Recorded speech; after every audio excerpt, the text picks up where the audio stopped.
আসসালামু আলাইকুম রহমতুল্লাহ। প্রিয় কোরআন শিক্ষার্থী বন্ধুরা, আজকের এই ভিডিওতে আমরা আরবি 29টি হরফ বা বর্ণমালা সহি শুদ্ধ করে শিক্ষা করব। আসলে আরবি হরফ বা বর্ণমালা আলিফ বা তা আপনি যাই বলেন, এটি কিন্তু 29টি হরফ আমরা সকলেই পারি, কিন্তু অধিকাংশ মানুষের এই আরবি হরফগুলি শুদ্ধ হয় না। তাই আপনি পবিত্র কোরআনুল কারিম সহি শুদ্ধ করে পড়তে পারেন না। তাই পবিত্র কোরআনুল কারিম সহি শুদ্ধ করে পড়ার জন্য, শেখার জন্য সর্বপ্রথম আপনাকে এই আরবি হরফ বা বর্ণমালাগুলি সহি শুদ্ধ করে শিখতে হবে। তাই বন্ধুরা, আজকের এই ভিডিওটি অনেক গুরুত্বপূর্ণ, কেউ টানবেন না, সম্পূর্ণ ভিডিওটি দেখবেন এবং আপনার প্রিয়তম বন্ধুদের নিকট আমাদের এই ভিডিওগুলি শেয়ার করে দিবেন। আউযু বিল্লাহি মিনাশ শাইতানির রাজীম। বিসমিল্লাহির রহমানির রহিম। আলিফ, আলিফ এখানে টান দেওয়া যাবে না। আলিফ, আলিফ। বা, বা এক আলিফ টান হবে। বা, তা এক আলিফ টান দিয়ে পড়বো আমরা। তা, সা, সা, জিম, জিম। আমি আরেকটু কথা বলে নিচ্ছি।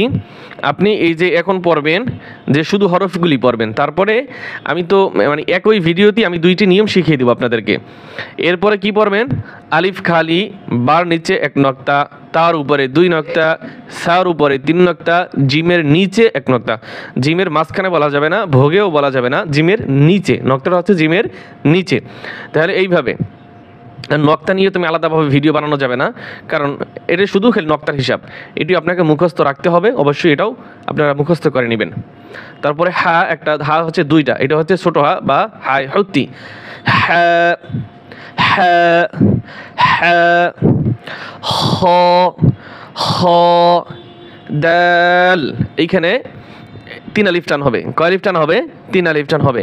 দাল, দাল। জা, জা, জাল নরম হবে। জাল, জাল, জাল। র, র, র। তাহলে আবার আমি এই লাইনটা আমি নক্তার হিসাব করে পড়ে নিচ্ছি। হা খালি, খর উপরে এক নক্তা, দাল খালি, জালের উপরে এক নক্তা, র খালি। তারপরে জা, জা, যা হরফ বেশি শক্ত করবেন না, বেশি একেবারে নরমও করবেন না। জা, জা। সিন, সিন এটাও তিন আলিফ টান হবে। কয় আলিফ টান হবে? তিন আলিফ টান হবে। পাতলা করে উচ্চারণ করবেন। সিন, সিন, সিন, সিন। শিন, শিন এটা হচ্ছে সি, আর হচ্ছে শি।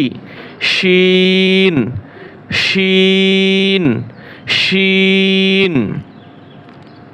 সদে, সদে, সদে, সদে। দদে, দদে, দদে। সদ, দদ এটাও তিন আলিফ করে টান হবে। যার উপরে এক নক্তা, সিন খালি, শিনের উপরে তিন নক্তা, সদ খালি, দদের উপরে এক নক্তা। এরপরে তো, তোয়া বলা যাবেন। তোয়া, তোয়া না, এটা হচ্ছে ত, ত, ত, ত। জ, জ, জ। আইন, আইন, আইন। গলার ভিতরে চাপিয়ে বলতে হবে। আইন। গ, গইন, গইন, গইন। ফা, ফা, ফা, ফা, ফা। কফ, ক, ক, কফ, কফ, কফ। ও আমি এই লাইনটা ই করতেছি, আমি নক্তা সহ বলতেছি। ত খালি, র উপরে এক নক্তা, আইন খালি, গইনের উপরে এক নক্তা, ফার উপরে এক নক্তা। কফ, কফ এখানেও তিন আলিফ টান হবে। তারপরে এই যে ফা এক আলিফ টান হবে। এই যে আইন এখানে তিন আলিফ টান হবে। গইন এখানেও তিন আলিফ টান হবে। কফ এখানে 3 আলিফ, কাফ 3 আলিফ টান হবে, লাম এখানেও 3 আলিফ টান হবে, মিম 3 আলিফ টান হবে, নুন এখানেও 3 আলিফ টান হবে। আমি আবার পড়ছি, কফ কফ, কাফ, লাম, মিম, নুন। কফের উপরে 2 নক্তা, কাফ খালি, লাম খালি, মিম খালি, নুনের উপরে 1 নক্তা।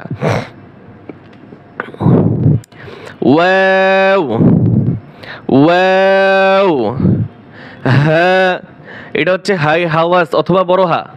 দেখেন এটা বড় হা কেন বলি আমরা, আগে যেটা হা পড়ছি হ্যাঁ, আর এইটা হা আওয়াজের দিক থেকেও এটা বড়, এই জন্য ওটা বড় হা বলা হয়।